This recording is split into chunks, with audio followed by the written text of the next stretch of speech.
सुबह का अलिफाबेरता हुआ सूरज बहेराए रोम की सुनहरी सतह पर यूं चमक रहा था जैसे कायनात ने खुद अपने हाथों से खिजरल्दीन बारबरूस के लिए आज एक नया दौर शुरू कर दिया हो। लेकिन इस सुबह में सुकून कम और एक गहरी अजीब सी खामोशी ज्यादा थी। रात भर की जंगों के बावजूद समंदर की लहरें आज कुछ और गहरी और हुआ का झोंका कुछ और सख्त महसूस हो रहा था, जैसे समंदर किसी नए साए का इंतजार कर रहा हो। और बारबरूस अपने फ्लैगशिप के संरे पर खड़ा इस खामोशी को सीधा महसूस कर रहा था। इसकी आंखों में वो थकन, वो इल्हामी सोच और वो हमलावर जज्बा सब एक साथ रवा थे, जो सिर्फ इस मर्द के चेहरे पर होता है जिसने मौत के साए के दरमियान क़यामत जैसी रात गुजारी हो। लेकिन किस्त की ये इब्तिदा किसी आम जंग का मुकदमा नहीं थी। ये वो लम्हा था जब यूरोप, अफ्रीका, मशरिक और उस्मानियों की सियासत एक ही धार पर आकर जिम चुकी थी। और बारबरूस महसूस कर रहा था कि अब इसकी जिंदगी का सबसे बड़ा इम्तिहान सामने आने वाला है। वो इम्तिहान जो सिर्फ तलवारों आ जंगों से नहीं, बल्कि समंदर, सल्तनत, दुश्मनों और उन दोस्तों से टकरा कर आएगा जो पीछे से वार करते हैं। इसी सुबह पेरी रईस ने बारबरूस के सामने एक ऐसी खबर रखी जिसने समंदर की रवानी तक रोक दी। आगा रईस का पैगाम आया है। माल्टा और सिसिली के दरमियान एक नई यूरोपीय इत्तेहाद छोटी कुव्वत जमा हो रही है और उनके साथ फरंगी नक्शों के मुताबिक कलाबरा से एक खुफिया बेड़ा भी रवाना किया गया है। वो तुम्हारी पिछली फतह का बदला लेने आ रहे हैं और इस बार उनके पास एक नया कुदरती हथियार भी है। बारबरूस ने यह सुनकर गहरी सांस ली, क्योंकि वो जानता था कि यूरोप कभी शिकस्त मुआफ नहीं करता, वो बदला लेता है। और इस बार ये बदला किसी छोटे बेड़े का नहीं, बल्कि पूरी बहरी इत्तेहाद का होगा। बारबरूस ने अपने हाथ को समंदर की हल्की सी तेजी पर रखा तो इसे महसूस हुआ कि आज लहरें बेचैन हैं। हुआ का अंदाज बदल रहा है और दावर तक फैला पानी जैसे किसी नई तब्दीली की खबर दे रहा है, यूं जैसे समंदर इसे आगाह कर रहा हो कि अब आने वाला मुकाबला सिर्फ यूरोप से नहीं बल्कि वक्त से होगा।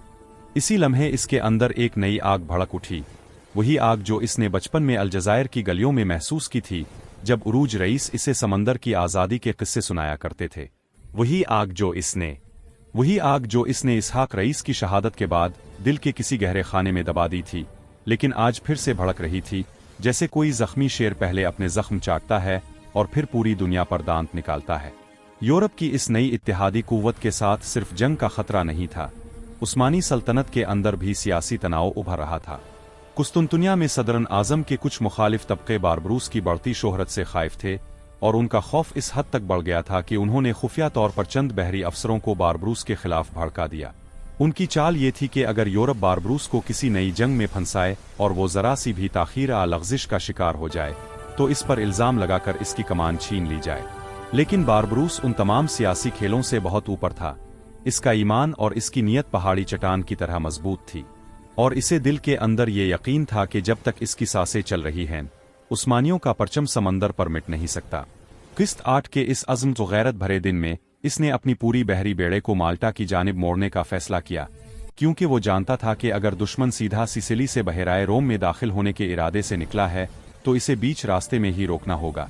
वहां जहां हुआ, लहरें और बहरी धारे बारबरूस की मर्जी के मुताबिक चलते हैं। इस सफर में पेरी रईस के नक्शे, आगा रईस के खुफिया पैगामात और इसके सबसे पुराने दोस्त मुराद आगा के मशवरों ने मिलकर एक नए कहानियती निज़ाम की शक्ल इख्तियार कर ली थी। सब एक ही बात पर मुत्तफिक थे। ऐनी वाला दुश्मन लिब्नदा। बारबरूस ने हल्की मुस्कुराहट के साथ जवाब दिया, रुआजी वबद। जो पहले कभी नहीं देख सके बारबरूस का असल कहर। इसने बादबानों को हुआ तरतीब देने का हुक्म दिया, तोपों को तेल और दुरुस्त वक्त बंदी के साथ बेहतर बनवाया और अपने नुखबा जानिसरियों से कहा कि इस सफ़र में सिर्फ जंग नहीं होगी, इस सफ़र में एक नई तारीख लिखी जाएगी। और वो तारीख किसी कागज़ पर नहीं बल्कि समंदर की छाती पर लिखी जाएगी, जहां लहरों का हर आतार और चढ़ाव इसका गवाह बनकर क़यामत तक शहादत देता रहेगा। जब उस्मानी बेड़ा माल्टा की तरफ तेजी से बढ़ने लगा तो समंदर का रंग बदल गया। लहरों में एक अजीब सी बेचैनी, हवा में सख्ती और आसमान पर गहरे बादल, यूं जैसे कुदरत खुद आंखों से देख रही हो कि तारीख का सबसे बड़ा बहरी मरका होने वाला है। और खिजरल्दीन बारबरूस वो नाम है जिसका इम्तिहान दुनिया के सबसे गहरे पानियों के दरमियान लिया जाएगा। इस सुबह ने बारबरूस को सिर्फ एक जंग नहीं बल्कि एक नई सरगेरम तारीख का पहला बाब अता किया था।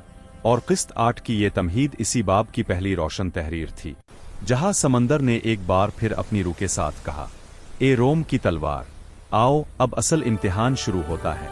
माल्टा की तरफ बढ़ती हुई उस्मानी फ्लैट। आज ये मंजर कुछ और ही था। पानी की सतह पर लहरों का रंग नीला नहीं रहा था, बल्कि गहरे सियाह में डूब रहा था। जैसे समंदर ने खुद फैसला कर लिया हो कि आज की जंग इंसानों की आम कुव्वतों के दरमियान नहीं, बल्कि कुदरत, ईमान और आज़ादी की असल ताकतों के दरमियान होगी। खिज़रल्दीन बारबरूस अपने जहाज के अगले हिस्से पर खड़ा इस रंग की तब्दीली को अंदर तक महसूस कर रहा था। इसकी आंखों में वही सूरज की तेज रोशनी आलक रही थी जो ढलकर समंदर की तह में गायब हो जाती है, और इसका दिल जानता था कि जब समंदर यूं रंग बदलता है तो इसका मतलब होता है कि दुश्मन सिर्फ लोहा बारूद जहाज नहीं ला रहा, بلى وأن إقوت وأن إنالوج وأن ساستر अपनी जंजीरें लिए आगे बढ़ रहा है। इसी लम्हे पेरी रईस ने नक्शों और हुआ की समत का जायजा लेकर एक अजीब खबर दी। رئيس पानी के नीचे से कोई बड़ी ताकत हरकत कर रही है। लहरों की रफ्तार और रंग इस तरफ से ऐसे बदल रहे हैं जैसे कोई ताकतवर जिस्म कोई मशीनरी नीचे से गुजर रही हो। ये सुनकर बारबरूस के चेहरे पर वो संजीदगी उभरी जो सिर्फ एक समंदरी सुल्तान के चेहरे पर होती है, क्योंकि वो समझ गया था कि यूरोप इस बार सिर्फ अपने एडमिरल और जहाज नहीं लेकर आया, बल्कि वो कुछ ऐसा लाया है जो कुदरत के उसूलों तक को बदल सकता है। सिसिली के जुनूब मशरकी दहाने पर जब बेड़ा माल्टा चैनल के करीब पहुंचकर सिसिली के जुनूब मशरकी रास्ते में दाखिल हुआ तो हुआ का मिजाज एकदम बदल गया, जैसे किसी ने हुआ के पेवी रोक दिए हों। बादबानों ने अपनी रफ्तार खो दी और जहाज़ों ने हल्का सा झटका महसूस किया। हुआ का यूं थम जाना बारबरूस को फौरन उन पुरानी जंगों की याद दिलाने लगा जहां यूरोप ने विन बलाक जैसी नई हिकमत अमली आजमाई थी, मगर आज की खामोश फिजा इंसान की चाल नहीं लग रही थी। ये तो समंदर की रूह का कोई अंदेशा महसूस हो रहा था। बारबरूस ने फौरन तोपें एडजस्ट कराई, डेक पर जानिसरियों को अगली सफ़ों में खड़ा किया और अफसरों से कहा, जो आने वाला है वो सिर्फ यूरोप का नहीं बल्कि उनकी पिछली सदियों की साजिशों का इम्तिहान होगा। تيرارو ये अल्फाज इतने गहरे और सख्त थे कि पूरे डेक की सांसें थम गईं। माल्टा के करीब से दुश्मन फ्लैट का पहला हिस्सा जाहिर हुआ। لنوينش اللزنة اس نسنولنز ये बिल्कुल नई किस्म के जहाज थे जिनके कीलिज ने पानी को इस अंदाज से काटना शुरू किया कि लग रहा था जैसे कोई पानी के अंदर वाले बहाव को मशीन की मदद से काबू कर रहा हो। उन जहाज़ों का आयल फरंगी स्टील का नहीं लगता था, बल्कि किसी नई धात के मुरक्कब से बना हुआ दिखाई देता था जो सूरज की रोशनी को जज्ब करके एक अजीब सी धाती चमक देता। جسوا لونوا بلز عند معدن مدوا उनके मास्ट पर सलीब के साथ एक नया निशान भी लगा था, ऐसा निशान जो यूरोप की किसी फ्लैट ने पहले कभी इस्तेमाल नहीं किया था। أكبر علامة जिसमें पेप्सी का माहर, हस्पानिया का ताज और जेनीवा का साम आपस में बांधकर एक खास ताकतवर इत्तेहाद की निशानदेही कर रहे थे। बारबरूस ने जब ये निशान देखा, इसके दिल में एक ठंडी लहर दौड़ी, क्योंकि इसका मतलब था यूरोप फिर से मुत्तहिद हो गया है। السبار صرفة مرار خلاف رئيس لايا रईस وفلنا جوم جانت उनकी वो व्यू गैर फितरी है, जैसे पानी को नीचे से धकेला जा रहा हो, और इसी लम्हे बारबरूस ने गहरे समंदर की तह में إبير ساء حرت رتادا جس وقدم سمندر جانور وأمشن नाकाबले यकीन रफ्तार से फ्लैट के नीचे गर्दिश कर रही हो। बारबरूस के दिल ने कहा, अल्लाह की किस्म, ये यूरोप का नया हथियार है। इसी लम्हे इसने इस कुव्वत का नाम अपने जहन में रख दिया, ज़रियाबातिश, जदीद यूरोपी फ्लैट का पहला वार। उस्मानी बेड़े को ये अंदाज़ा तक ना हुआ कि दुश्मन ने किस चालाकी से उन्हें घेरना शुरू कर दिया है। दुश्मन के जहाज हुआ की मर्जी के बगैर चल रहे थे, جس أن أندر وأندروني أنجو اليو और उनकी तोपों की लंबाई भी रिवायती गन्स से कहीं ज्यादा थी। बारबरूस को साफ महसूस हो रहा था कि ये जंग पहली जैसी नहीं, यहाँ दुश्मन से ज्यादा इसकी टेक्नोलॉजी से लड़ना होगा, लेकिन इसके चेहरे पर कोई खौफ नहीं था। صرف بتا وجنون تا इसने अपने अफसरों को गरज कर हुक्म दिया, आज हम दुनिया को बताएंगे कि जिंदा रहने के लिए نالوجن जज्बा जरूरी होता है। और फिर वो आवाज जो बहराए रोम की लहरों तक को हिला देती थी, पूरी फ्लैट में गूंज उठी, ألا أبر पहली आड़प और समंदर का फैसला। उस्मानी बेड़ा तीर की तरह आगे बढ़ा, मगर यूरोप की नई मशीनों ने पहला वार कर दिया। डीप सी व्यू पाश ने उस्मानियों के बाईं बाजू को हिला दिया और लम्हा भर को लगा जैसे जहाज बेरा हो रहे हैं। مربروس خا manual power और यकदम पूरी फ्लैट जिंदा हो गई। जानिसरियों और चप्पू चलाने वालों ने अपनी ताकत बुलंद तरीन सतह पर ले आए। और बेड़े ने चंद लम्हों में ही मंजर पलट दिया। दुश्मन के हाईटेक बो वेव्स के बावजूद उस्मानी जहाज बिल्कुल सीधी लाइन में वापस आ गए, जैसे समंदर ने उन्हें सलाम किया हो। विलिम हता, जिसने यूरोप के एडमिरल के चेहरे पर पहली बार खौफ पैदा किया। इसने सोचा था कि मशीनें सब कुछ संभाल लेगी, लनुबूलिता, कि समंदर खुद बारबरूस के साथ है, और इस वक्त बारबरूस समंदर की हर तय प्रदेश एसेंस को ऐसे महसूस कर रहा था जैसे समंदर इसके कदम बढ़ाने के लिए इसे रादुखा रहा हो। इसके बाल हवा में लहरा रहे थे, लेकिन इसके चेहरे पर जलता हुआ जलाल। वादिह इलान अर्राता, अब मैं तुम्हारे स्टील को भी तोड़ कर दिखाऊंगा। माल्टा सिसिली कॉरिडोर तारीख का मैदान। ये जगह अब सिर्फ जंग का मैदान नहीं थी, बल्कि तारीख के नए दौर का नुक्ताए आगाज बन चुकी थी। किस्त 8 अब अपनी असल शदुत के साथ शुरू हो गई थी। टकराव की आग। यूरोप की नई हाइब्रिड फ्लैट जब उस्मानी सफ़ों से टकराई, توسمندر ودلاء، जैसे इसने पहली बार अपनी असल रूह महसूस की हो। لا تصادم، तोपों की गरज, फौलाद का टकराव और जानिसरियों के कदम, إئس خوفنا دنبونو، जो पानी को खून और घोई में बदल रही थी। बारबरूस ने तलवार बुलंद की और पहली यूरोपी फ्लैगशिप पर छलांग लगा दी। जान्युसरा भी इसके साथ कूद पड़े। انحرت آتني مربوط، آتني مل، آتني تزد، के दुश्मन की अमला बस देख रहा था। نل ستتا، نبي ستا، यूरोप की हाईटेक मशीनरी, أنسامنا برثابت ورت، बारबरूस की आंखों में أروحاني نور مراتا، जैसे समंदर और आसमान दोनों पूछ रहे हों, क्या यही असल मालिक है? यूरोप की खुफिया स्क्वाड्रन और बारबरूस का फैसला। इसी दौरान बारबरूस ने देखा कि दुश्मन का एक नया स्क्वाड्रन, जो खुफिया तौर पर माल्टा से निकला था, उस्मानी बाईं बाजू को लपेटने आ रहा है। और लहरों चो टेक्नोलॉजी के इम्तिजाज ने इन लम्हों में करीब पहुंचा दिया था, मगर बारबरूस ने अपने दिमाग की रफ्तार से إن أرى وأرسمجل، वो खाली आसमान की तरफ नहीं देख रहा था, वो समंदर के दिमाग को पढ़ रहा था। ورجة، oars forward، cannons 45 degrees، جانسرو، باقي جانب بورارو، पूरा डेक इस हुक्म से लरज उठा और ये हुक्म समंदर के अंदर तक गूंजता महसूस हुआ। إلم حقا، जब बारबरूस ने अपनी तलवार से दुश्मन का मास्ट काटा और नारा बुलंद किया, الجمل، यही वक्त है। और पूरा कॉरिडोर तोपों, तलवारों और चीखों के शोर से زلزلبون، إئس سلاب، जिसने ना सिर्फ दुश्मन की फ्लैट بل أن مت تورد، लेफ्लशत यूरोप की हाइब्रिड फ्लैट में घबराहट फैल गई। अनमन अपनी गलतियों का एहसास करने लगे, जबकि बारबरूस के सिपाही दूसरे हमले की लहर लॉन्च कर चुके थे। الحملة وسمجة، हर कदम वक्त के साथ जड़ा हुआ, हर वार कुदरत के बहाव के अंदर था। इसी सीनुमाई लम्हे में बारबरूस ने महसूस किया कि यूरोप के जहाज एक लाइन में फंस रहे हैं। إن مو محدود और उनकी हाईटेक कुव्वत कुदरती बहाव और उस्मानी हिकमत अमली के सामने बेबस हो चुकी है। बारबरूस ने हल्की सी मुस्कुराहट के साथ कहा, समंदर हमारा है।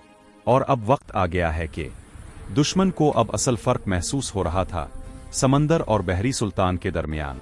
बारबारोस ने फौरन अपने इलियट यानी चरियों को हुक्म दिया कि बोर्डिंग और टेक्टिकल हमले जारी रखो।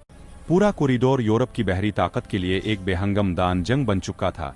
लहरें और धुआं हर तरफ, तलवारों की चमक, तोपों की गरज और झटकों का इर्तियाश इस हद तक बारबारोस और समंदर की रूह के साथ हम आहंग था कि यूरोप के मल्लाह और अफसर ये समझ ही ना सके कि उनका दुश्मन इंसान है, समंदर की कोई जहनी तजलो। और यही वो लम्हा था जिसने किस्त 8 के तीसरे हिस्से के असल क्लाइमैक्स की बुनियाद रख दी। माल्टा सिसिली कॉरिडोर बारबारोस की जंगी जहानत और उस्मानी बहादुरी का गवाह बन चुका था। समंदर ने पूरे यूरोप को साफ पैगाम दिया, ये बहरी सुल्तान का समंदर है जो यहाँ आया, अपनी तकदीर खुद देख कर गया। माल्टा सिसिली के पानियों पर जब बारबारोस की बीड़ा अपनी पूरी कुव्वत और हिकमत अमली के साथ यूरोप की हाइब्रिड ताकत के मुकाबिल यात्रा, तो समंदर खुद एक जिंदा शाहकार बन गया। लहरों का नगमा, तोपों की धाड़, तलवारों का तसादुम और यनीचरियों की जंगी पुकारें मिलकर बहराए रोम की सतह पर एक अजीम अलशान मंजर तराश रही थीं। यूरोपी अफसर घोई और गिर्द के अंदर अपनी बिखरती ताकत को गिन रहे थे। बारबारोस अपनी फ्लैगशिप के डेक पर खड़ा था, हाथ में तलवार, आंखों में आग, दिमाग में इंतहाई नफीस जंगी तरकीबें। اس کے لیے ہر موج، ہر جہاز اور ہر توپ کی فائرنگ کا وقت بالکل صاف اور واضح تھا، جیسے سمندر اور وقت دونوں اس کی نظر میں تحلیل ہو چکے ہوں۔ رولمحا یورپ کی فلیگ شپ، جو ان کی کمان اور حوصلے کا مرکز تھی، براہ راست بارباروس کی لائن آف فائر میں آ چکی تھی۔ ہائیبرڈ میکانزم اور لہروں کے دباؤ کے باوجود بارباروس کی ٹیم نے ایک بے مثال ہم آہنگ حملہ کیا۔ توپوں نے دشمن کی بو ویو کے مرکز کو نشانہ بنایا، یعنی چریو نے جہاز کے کمزور پہلوؤں پر چڑھائی کی، اور بارباروس خود پہلی صف میں کود پڑا۔ اس کی تلوار کی بجلی نے دشمن کے افسر اور میرینز کو گراتے ہوئے پوری فلیگ شپ کا ڈیک عثمانی کنٹرول میں دے دیا۔ یورپی ملاح اور کمانڈر ششدر تھے، انہیں سمجھ نہیں آ رہا تھا کہ انسان اور سمندر کی یہ مشترکہ قوت آخر کہاں تک انہیں ہلا سکتی ہے۔ ان کے ہائیبرڈ ہتھیار، جو کبھی فخر تھے، اب ان کے ہی خلاف استعمال ہو رہے تھے۔ بارباروس کے ذہن میں صرف ایک مقصد تھا، یہ نئی یورپی دھمکی سمندر اور عثمانی حکمت عملی کے آگے بے بس ہونی چاہیے۔ اور پھر وہ گھڑی آئی، یورپ کی فلیگ شپ لہروں اور دھوئیں کے درمیان ٹھہ گئی۔ بارباروس نے اپنی تلوار آسمان کی طرف بلند کی اور للکارا، اللہ ابر۔ یہی وہ لمحہ ہے جب سمندر کا اصل مالک اپنی قوت دکھاتا ہے۔ پوری عثمانی فلیٹ ایک ساتھ نونینرے تکبیر سے گونج الفاٹے، اور یورپ کی آخری موج بھی سمندر کی گہرائیوں میں ڈوبتی محسوس ہوئی۔ اس آخری مرکے میں بارباروس کی آنکھوں میں صرف جنذنتن بل روحان اطمینان بنظر آراتا۔ وہ جانتا تھا کہ جنگ جیت لی گئی ہے، لیکن اصل جیت وہ رشتہ ہے جو عثمانیوں نے ایمان، جذبے اور سمندر کے ساتھ قائم کیا، اور جسے یورپ آج تک سمجھ نہیں سکا۔ جب سورج کی پہلی کرنیں چمکے، لہروں کا رنگ یوں دمک رہا تھا جیسے سارا درد، خون اور جدوجہد ایک نئی روشنی میں ڈھل گئے ہوں۔ بارباروس نے مسکرا کر کہا، یہ سمندر ہمارا ہے، اور جو بھی یہاں آیا تھا، لہروں نے اس کا فیصلہ سنا دیا ہے۔ پوری فلیٹ نے خوشی سے نعرے بلند کیے، لیکن اس خوشی میں ایک خاموش سکون بھی شامل تھا، وہ سکون جو صرف انہیں نصیب ہوتا ہے، جو موت، دشمن اور وقت کے درمیان اپنی روح کو قائم رکھتے ہیں۔ اسی لمحے نے قسط کے آخری باب کو مہر لگا دی۔ مالٹا، سسلی کا سمندر بارباروس کے اختیار میں۔